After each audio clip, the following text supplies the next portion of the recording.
La parole est à Monsieur Joël Giraud pour le groupe de RDP.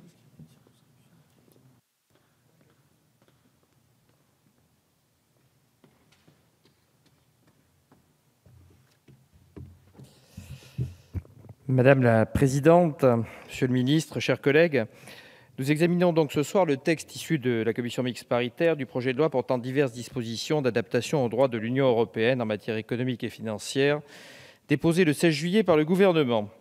En première lecture du texte, notre groupe s'était félicité que celui-ci modifie positivement et substantiellement un nombre important de sujets en matière économique et financière qui relèvent du domaine du droit bancaire, du droit boursier et du droit des assurances, mais aussi du droit de la consommation, du droit comptable, de l'open data, et qu'il comporte des dispositions diverses relatives notamment au secteur du nucléaire.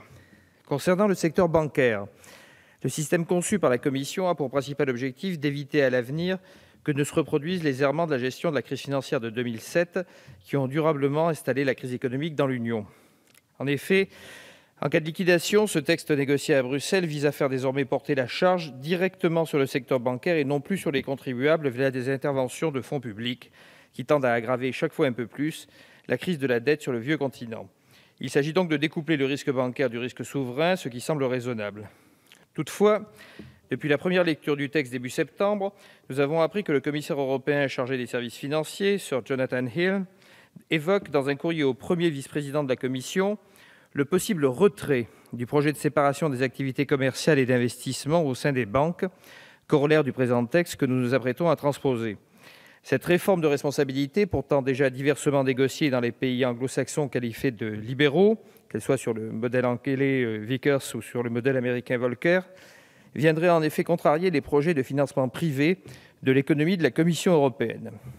Jonathan Hill a donc écrit à Frans Timmermans le 18 novembre dernier « Nous devons voir quels progrès seront réalisés concernant la proposition de réforme structurelle des banques, car des États membres s'y opposent de diverses manières », souligne-t-il. Pour le commissaire, le retrait de la proposition présentée par son prédécesseur Michel Barnier pourrait être une option l'an prochain si les États membres ne s'y rallient pas. Rappelons que le rapport Liikanen, publié en octobre 2012 et rédigé par un groupe d'experts nommé par la Commission européenne elle-même, préconise une stricte séparation entre les activités de banque de détail et les activités les plus risquées dans des entités distinctes au plan juridique. Comme selon la règle Volcker, le rapport Liikanen préconise en effet que des banques de dépôt ne puissent plus investir dans les activités risquées telles que le trading pour compte propre ou le private equity. Liikanen s'inspire également de Vickers en proposant la filialisation des activités risquées. 4 grands groupes français seraient plus directement concernés: la Société Générale, BNP Paribas, le Crédit Agricole et la BPCE. Il ne s'agit pourtant pas de casser un modèle, mais bien uniquement d'endiguer les risques. Ajoutant à cela la suppression, programmée en loi de finances rectificative pour 2014, de la taxe française de risque systémique, abondant pourtant le budget de l'État, et nous obtenons le début d'un grave renoncement politique.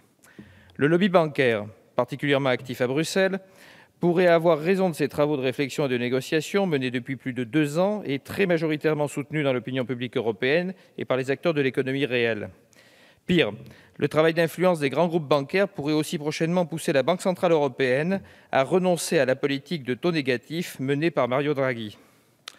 Rappelons en effet que depuis 4 mois, le taux des dépôts à la BCE est de moins 0,2%, ce qui consiste en réalité à facturer aux banques le recours au service de la BCE.